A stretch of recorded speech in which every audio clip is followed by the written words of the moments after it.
Welcome to the Introverted Influencer Podcast.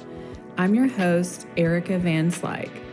My soul's mission on this planet is to help fellow introverts grow their online influence in a state of feminine flow and ease.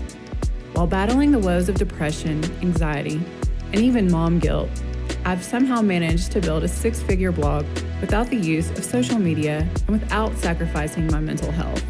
If I can do it, you can fucking too.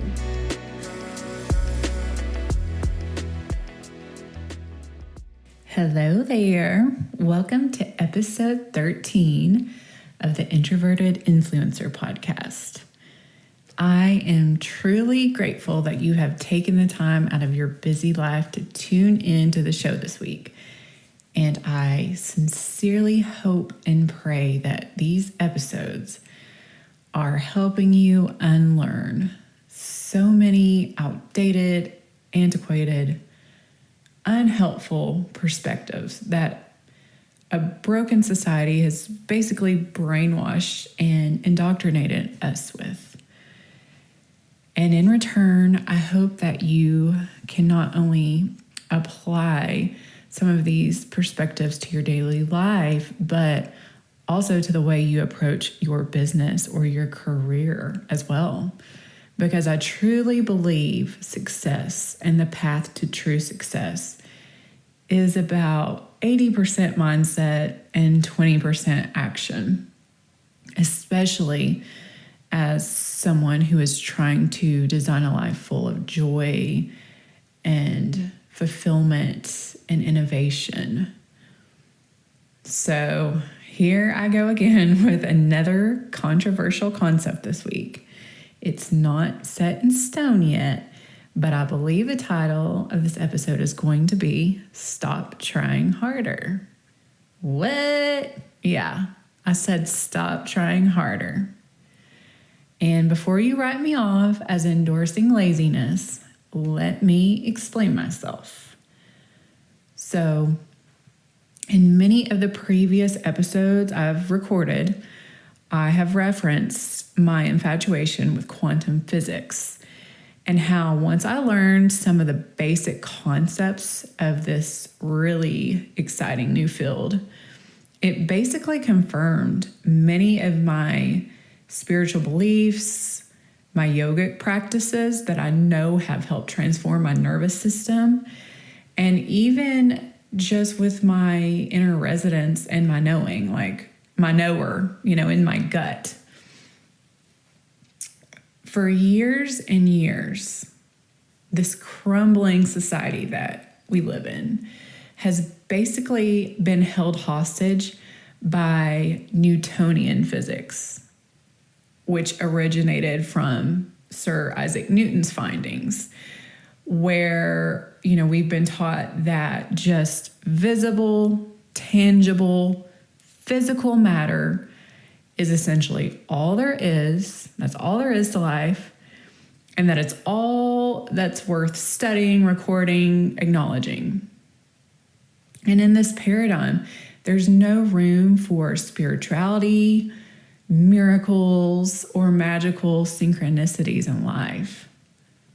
And that's God. I think before I discovered the quantum reality and the findings, I think that's where a lot of my depression came from. And I was depressed, ever since I was a child, because it was being held hostage to basically, what you see is what you get, and that's all there is to life. And to me, I just found that in my soul, I didn't resonate with that.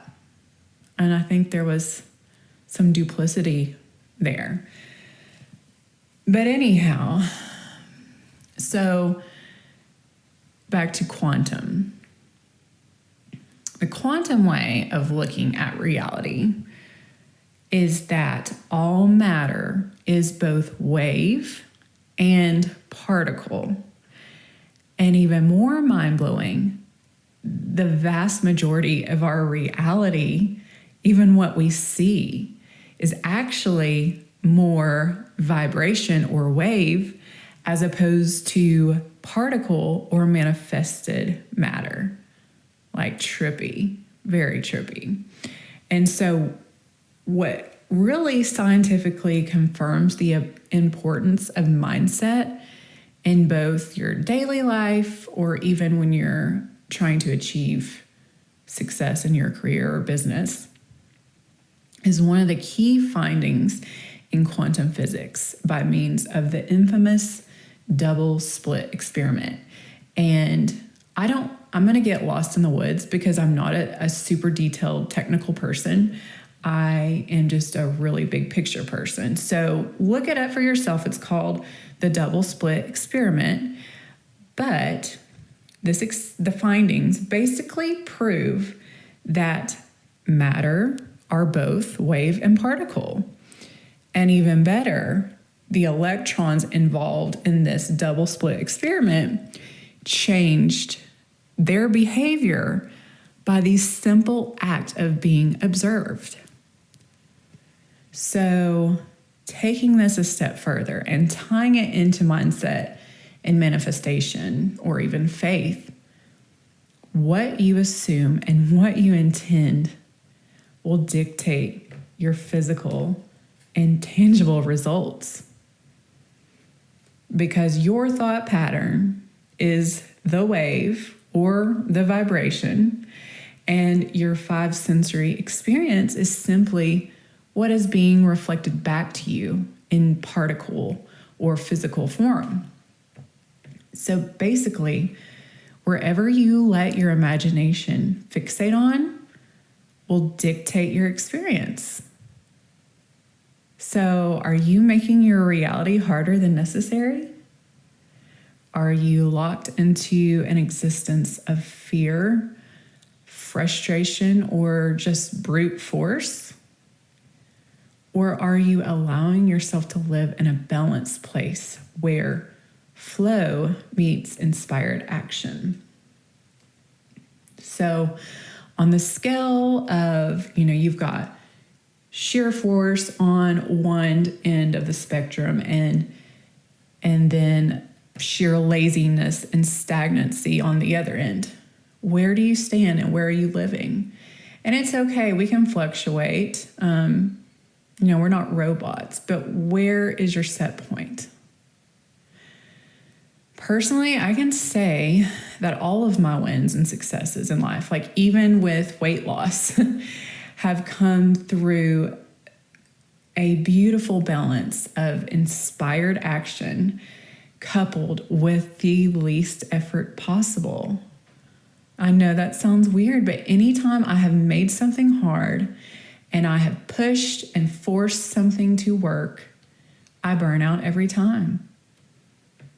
And so when I really started to latch on to these concepts, I think I've just gotten so much better at reframing and being able to step back out of a place of frustration or burnout and force and just ask myself, am I in flow here? Is this my path to least resistance?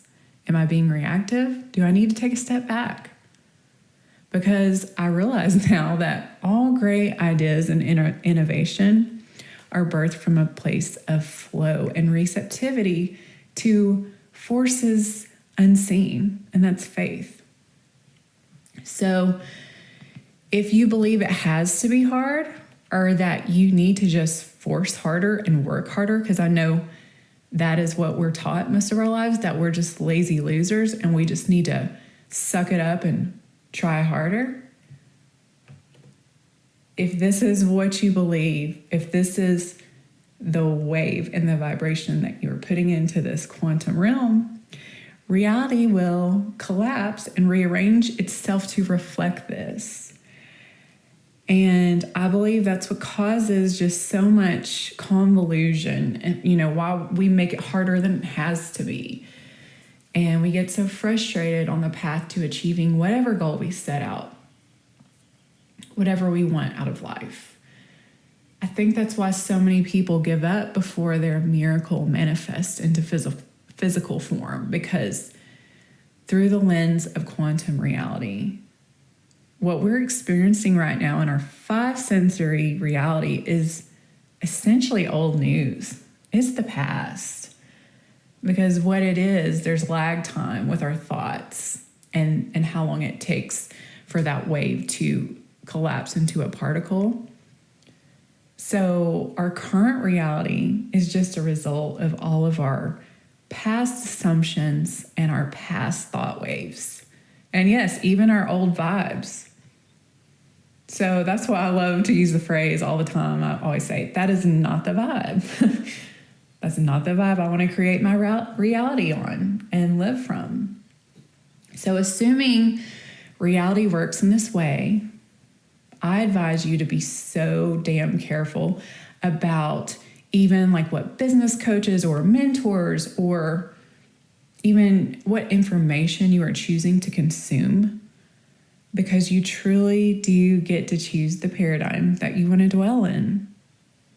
So do you want to exist in a world of competition and burnout and stress and frustration and doubt and scarcity? Or would you rather live in a world of cooperation, harmony, ease, flow, and limitless possibilities?